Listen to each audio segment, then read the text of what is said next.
Mais vous, heureux vos yeux parce qu'ils voient, et vos oreilles parce qu'elles entendent. Amen, je vous le dis, beaucoup de prophètes et de justes ont désiré voir ce que vous voyez, entendre ce que vous entendez.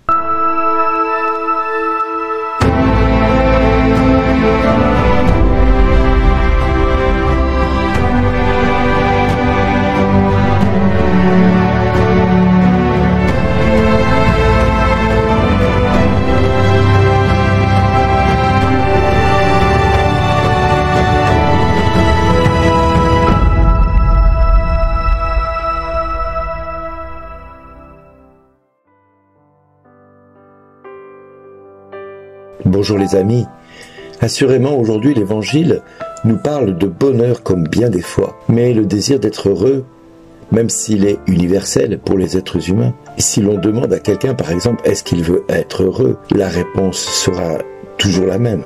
Oui, je le veux, mais au moment d'affirmer en quoi consiste pour lui le vrai bonheur ou en quoi consiste pour elle le vrai bonheur, là, il n'y a plus d'unanimité. Jésus, lui, nous parle à plusieurs reprises du vrai bonheur authentique, celui qui change la vie d'un homme et qui peut changer la vie de la société dans laquelle il est. Et comment nous le trouverons si nous commençons à chercher ce vrai bonheur? En répétant ce que dit l'évangile de ce jour, Jésus affirme que le bonheur se trouve lorsqu'on peut le voir et l'entendre. Et l'entendre, lui, qui est la parole vivante fait chair. Car avec lui arrive une nouvelle ère, une nouvelle saison. Et si l'on peut regarder l'histoire des peuples, le seul qui ait changé la condition humaine, c'est bien le Fils de Dieu, Jésus, qui en venant dans le monde a changé totalement la pensée des hommes, la pensée des êtres humains, et qu'aujourd'hui même notre société d'aujourd'hui est marquée par le passage de Jésus dans sa vie. Notre société est marquée ne serait-ce qu'avec le calendrier. Aujourd'hui nous sommes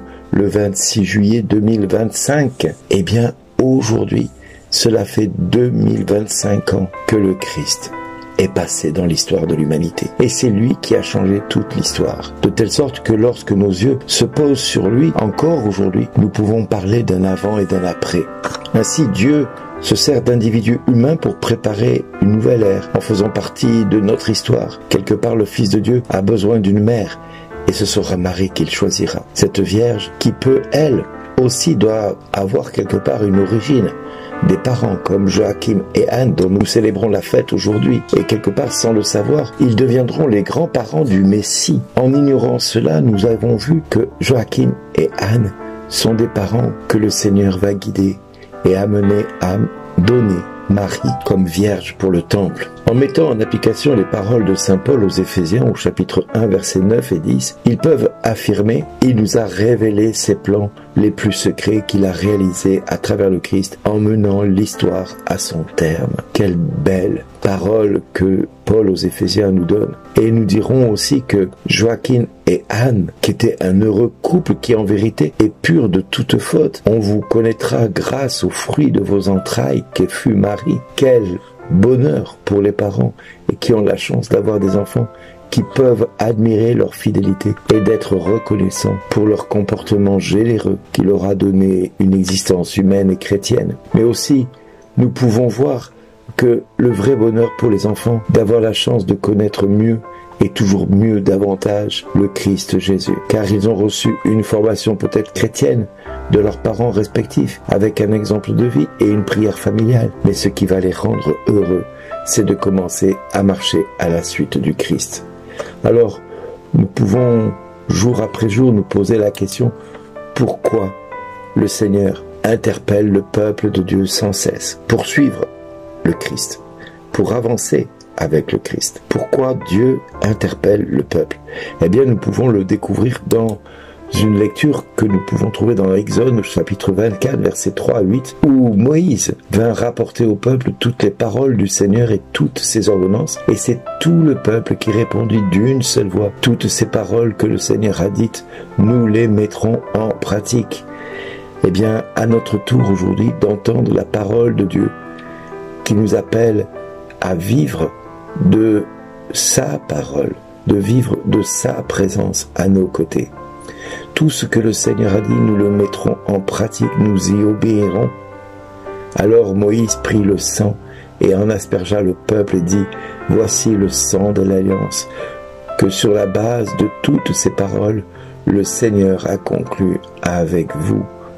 Et c'est ainsi que Moïse va ratifier le fait que le peuple va être aspergé de sang. Et c'est ce que Christ va faire du haut de la croix, en y versant le sang de sa passion.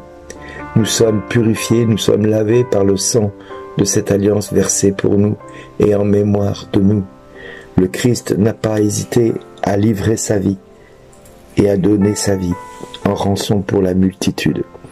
Marie fut celle qui porta Jésus, qui le conduisit à son exécution finale en l'accompagnant tout au long de son chemin sur terre, en étant la mère du Fils de Dieu et en étant aussi celle qui allait porter et recevoir le corps de Jésus quelques heures après cette passion livrée. Anne et Joachim, on ne dit pas comment ils finiront leur jour, on ne dit pas quelle sera leur fin. On peut imaginer que Dieu leur a réservé une éternité digne de son nom. Et ce que je peux espérer aussi, c'est de voir que chacun de vous, en entendant ces 7 minutes, vous aurez à cœur de faire comme le peuple d'Israël, de mettre la parole de Dieu en pratique et d'y obéir, de faire comme Anne et Joachim qui ont accueilli la Vierge Marie en leur famille et de faire comme la Vierge Marie qui a obéi au Saint-Esprit, qu'il me soit fait selon ta parole, et l'Esprit Saint la couvrit de son ombre,